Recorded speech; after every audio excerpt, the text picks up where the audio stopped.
चुका हूं।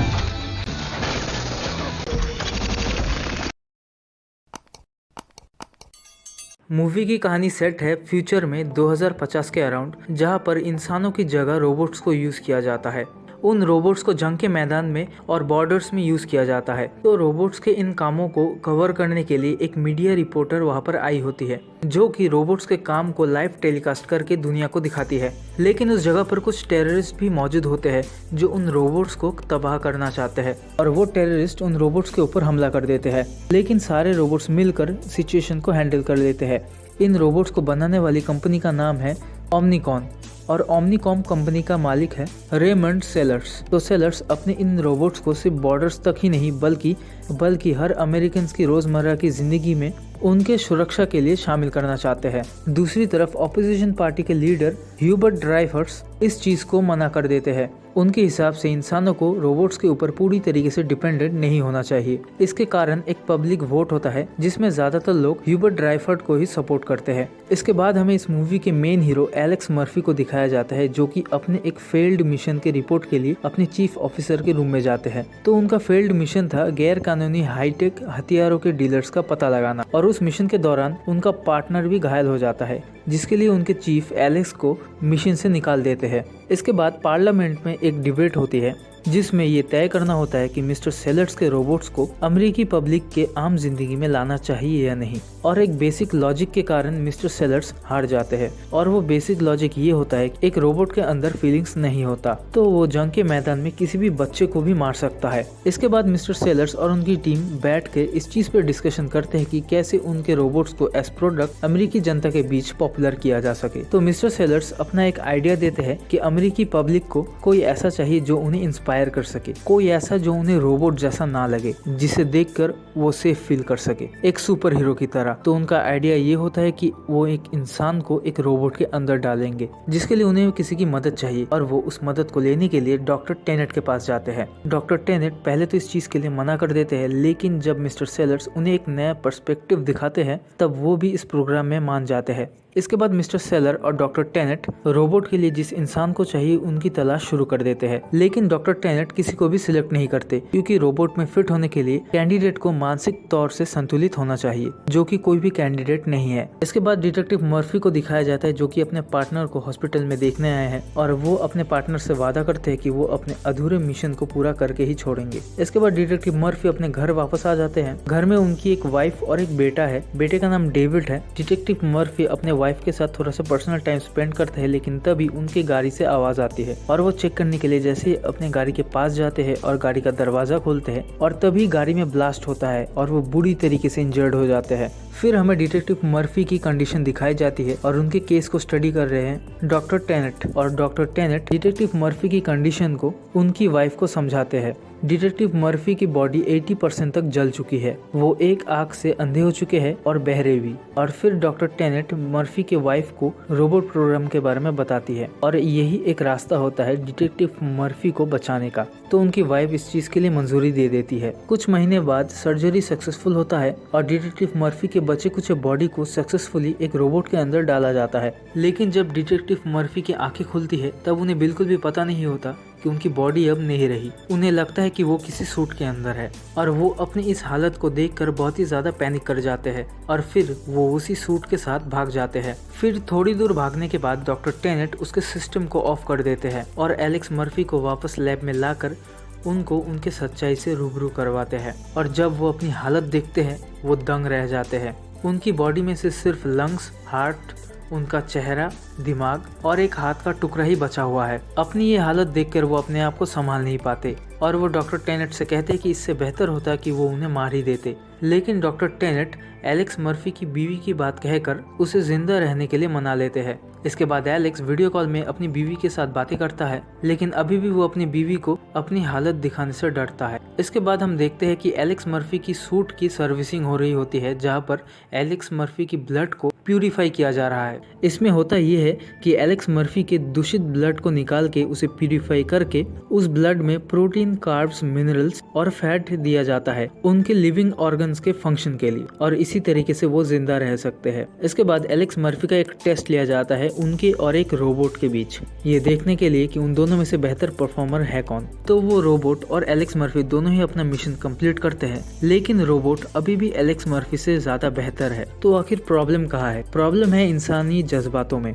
जब एलेक्स अपने सामने किसी इंसान को खतरे में देखता है तब वो अपने दिमाग में सोच समझ के एक फंक्शन लेता है, वही दूसरी तरफ रोबोट इंस्टेंट एक्शन लेता है, और यही चीज मिस्टर सेलर्स को नहीं चाहिए।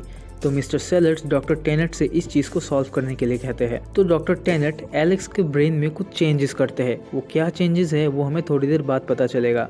इसके बाद मिस्टर सेलर्स अपने प्रोडक्ट के लिए बेस्ट सूट सिलेक्ट करते हैं, जो कि है एक ब्लैक सूट। तो एलेक्स मर्फी के नए ब्लैक सूट को तैयार करके उसे एक नए टेस्ट के लिए बुलाया जाता है, और इस बार टेस्ट में उसे कई सारे रोबोट्स का सामना करना है। इसके बाद टेस्ट शुरू होता है और एलेक्स पिछले बार के टेस्ट से ज्यादा बेहतर परफॉर्म करता है, और इसी दौरान डॉक्टर टेनेट इस चीज को एक्सप्लेन करते हैं। तो वो बताते हैं कि पिछली बार के टेस्ट में मर्फी की इंसानी जज्बात मर्फी का डिसीजन लेने में मदद करते हैं, जिस वजह से सूट का सॉफ्टवेयर धीमा पड़ जाता है। लेकिन डॉक्टर टेनेट ने इस चीज का उल्टा कर दिया। इस वक्त टेस्ट के दौरान सॉफ्टवेयर सारे डिसीजंस ले रहा है। मतलब समझ लीजिए कि वो सूट एक गाड़ी है और वो सॉफ्टवेयर उस गाड़ी का ड्राइवर और एलेक्स मर्फी उस गाड़ी का पैसेंजर। लेकिन इसके बाद भी एलेक्स को ही ऐसा लगेगा कि वही ड्राइवर है, क्योंकि सॉफ्टवेयर उसके ब्रेन में सिग्नल भेजता रहता है जिसके बेसिस पे वो एक्शन लेता है। लेकिन ये चीज सिर्फ मिशन के दौरान ही एक्टिवेट रहेगा, बाकी नॉर्मल जिंदगी में उसका इंसानी जज्बाती सारी चीजों को काबू करेगा। तो एलेक्स अपना टेस्ट सक्सेसफुली क्लियर करता है। इसके बाद रात को वो अपने घर जाता है अपने फैमिली से मिलने के लिए। अपने फैमिली से वो मिलता भी है, उसकी वाइफ और बेटे दोनों ही बहुत ही खुश होते हैं। इसके बाद वो अपने दोस्त, अपने पार्टनर से मिलने जाता है, और फिर वो दोनों अपने अधूरे मिशन को शुरू करने की बात करते हैं। इसके बाद अगले दिन एक उद्घाटन रखा जाता है जिसमें एलेक्स मर्फी को एज रोबोकॉप ओमनिकॉम कंपनी की तरफ से प्रेजेंट किया जाएगा। लेकिन उससे पहले एलेक्स के ब्रेन में सारे क्रिमिनल डेटा फाइल्स को अपलोड किया जा रहा है, और जैसे जैसे वो क्रिमिनल फाइल्स को देखता जाता है उसकी हालत बिगड़ती जाती है, और लास्ट में जब वो अपना वाला केस देखता है तब वो पूरी तरीके से शट डाउन हो जाता है। लेकिन थोड़ी देर बाद उसे सबके सामने प्रेजेंट करना है, जिसके लिए कंपनी डॉक्टर टेनेट के ऊपर दवा बनाने लगता है। तो डॉक्टर टेनेट एलेक्स के डोपामिन लेवल को कम कर देते हैं। इसके कारण जब क्रिमिनल फाइल्स उसके दिमाग में अपलोड होंगे तब वो उत्तेजित नहीं हो पाएगा और वो कम्प्लीटली एक रोबोट बन जाएगा। इसके बाद एलेक्स एज रोबोकॉप सबके सामने जाता है और अपने बीवी और बच्चे दोनों को ही इग्नोर करके स्टेज पे आता है, और उसे उसी भीड़ में एक क्रिमिनल नजर आता है और उसे मौके पे ही रोबोकॉप पकड़ लेता है। इस चीज को मीडिया में ओमनिकॉम कंपनी के हित में दिखाया जाता है और रोबोकॉप सबकी नजरों में एक सेलिब्रिटी बन जाता है। तो अब कंपनी ये फैसला लेती है कि एलेक्स की बीवी अब एलेक्स से नहीं मिल सकती, क्योंकि एलेक्स की बीवी उसे मैनिपुलेट कर सकता है और रोबोकॉप के इंसानी जज्बात वापस आ सकते हैं। इसके बाद अगले दिन रोबोकॉप अपना केस सिलेक्ट करके अपने केस को सॉल्व करने के लिए जाता है, और वो ऐसे ही कई सारे केसेस को सॉल्व करता है। इसकी वजह से वो पब्लिक की नजरों में एक सुपर हीरो बन जाता है। इसके बाद वाशिंगटन डीसी में मिस्टर सेलर्स और मिस्टर हबर्ट के बीच एक डिबेट रखा जाता है, और उस डिबेट में हमें बताया जाता है कि अब ऑडियंस का वोट 50-50% पे है, यानी कि 50% लोग चाहते हैं कि रोबोकॉप और उसके जैसे और भी रोबोट्स इंसानी जिंदगी का हिस्सा बने, और ओमनिकॉम कंपनी का स्टॉक भी काफी तेजी से ग्रो कर रहा है। इसके बाद रोबोकॉप अपने अगले केस के लिए जा ही रहा होता है कि रास्ते में उसकी वाइफ उसे रोक देती है और उसे घर वापस आने के लिए कहती है, लेकिन रोबोकॉप इस चीज को इग्नोर करके अपने केस के लिए निकल जाता है। लेकिन बीच रास्ते में वो अपनी वाइफ की क्लिप को बार बार देखने लगता है, जिस वजह से वो मैनिपुलेट हो जाता है और उसके इंसानी जज्बात धीरे धीरे वापस आने लगते हैं, और वो यू टर्न लेकर अपने घर आ जाता है। अपने घर पहुंचने के बाद वो अपने घर के सिक्योरिटी कैमरास को चेक करता है, जहाँ पर वो अपने साथ हुए हादसे वाले फुटेज को चलाता है और अपने ही केस को स्टडी करने लगता है, जहाँ पर उसे एंटोनी वैलन का नाम पता चलता है। फिर वो उसे ढूंढने के लिए निकल जाता है। एंटोनी वैलन को ढूंढने के लिए वो एक आदमी के पास जाता है और उससे जबरदस्ती उसका एड्रेस निकाल के रोबोकॉप फिर एंटोनी वैलन के अड्डे पे जाता है, जहाँ पर रोबोकॉप एंटोनी वैलन के सारे गुंडों को मारकर वहाँ पर एक गन को उठाता है। उस गन में लगे फिंगरप्रिंट्स की मदद से उसे 2 ऑफिसर्स के बारे में पता चलता है जो कि उन्हीं के डिपार्टमेंट में काम करते हैं। ऑफिस वापस आने के बाद तो रोबोकॉप उन 2 ऑफिसर से पूछताछ करने लगता है। सच्चाई बाहर आने पर रोबोकॉप एक ऑफिसर को मार देता है और इसके डर से दूसरे वाला ऑफिसर सारी सच्चाई बता देता है। वो कहता है कि उनके चीफ ऑफिसर ही इस पूरे मामले में शामिल है। उनकी वजह से ही एंटोन वैलेन गैर कानूनी काम कर पाता है। और फिर रोबोकॉप जैसे ही उनके चीफ ऑफिसर को मारने जाता है, उसका पूरा सिस्टम शट डाउन कर दिया जाता है। ये बात जब ओमनिकॉम के मालिक को पता चलता है, वो इस चीज को पब्लिक कर देते हैं, जिससे रोबोकॉप की ब्रांड वैल्यू और भी ज्यादा बढ़ जाती है, क्योंकि रोबोकॉप ने करप्ट पुलिस ऑफिसर्स को पकड़ा है। और इससे ये पता चलता है कि जैसे इंसानों को पैसा खिलाया जा सकता है, वैसा रोबोट्स के साथ नहीं किया जा सकता। यानी कि रोबोट्स के इस्तेमाल से करप्शन का नामो निशान पूरी तरीके से मिट जाएगा। इसके बाद न्यूज में आती है एलेक्स मर्फी की वाइफ, जो ये स्टेटमेंट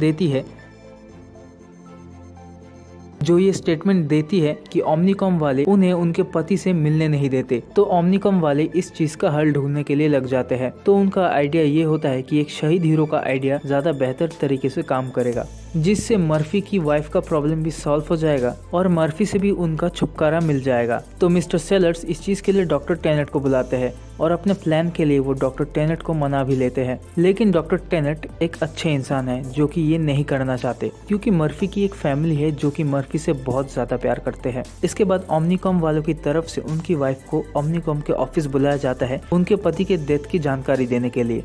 और लैब में ओमनिकॉम के लोग रोबोकॉप से रिलेटेड सारी चीजों को तबाह करने के लिए आते हैं और डॉक्टर टेनेट उन लोगों से बचकर रोबोकॉप के पास पहुंचते हैं और रोबोकॉप को जगाकर सारी सच्चाई बता देते हैं। फिर रोबोकॉप सारे लोगों से लड़कर ओमनिकॉम के ऑफिस पहुंचता है। ओमनिकॉम के ऑफिस पहुंचने के बाद रोबोकॉप ओमनिकॉम के सारे रोबोट्स के साथ लड़ाई करता है। मिस्टर सेलर्स को ये बात जैसे ही पता लगता है कि रोबोकॉप यहाँ पर आ चुका है, वो प्रोटेक्शन के लिए मर्फी के वाइफ और बेटे को अपने साथ रखते हैं। इसके बाद रोबोकॉप उन सारे रोबोट्स को ठिकाने लगाकर अपने बीवी बच्चों के पास पहुंचता है और रोबोकॉप जैसे ही बंदूक से मिस्टर सेलर्स को मारने के लिए आगे बढ़ता है, वो अपने आप ही रुक जाता है, क्योंकि रोबोकॉप के प्रोग्राम को इस तरीके से डिजाइन किया गया है कि उसके सॉफ्टवेयर को जब तक नहीं लगेगा कि सामने वाला खतरा है, वो उन पे हमला नहीं करेगा। इस वजह से रोबोकॉप रुक जाता है और वो कुछ नहीं कर पाता। फिर मिस्टर सेलर्स उसकी तरफ बंदूक तांगते हैं, लेकिन रोबोकॉप किसी तरीके से डटा रहता है और फिर वो दोनों ही एक दूसरे को गोली मार देते हैं।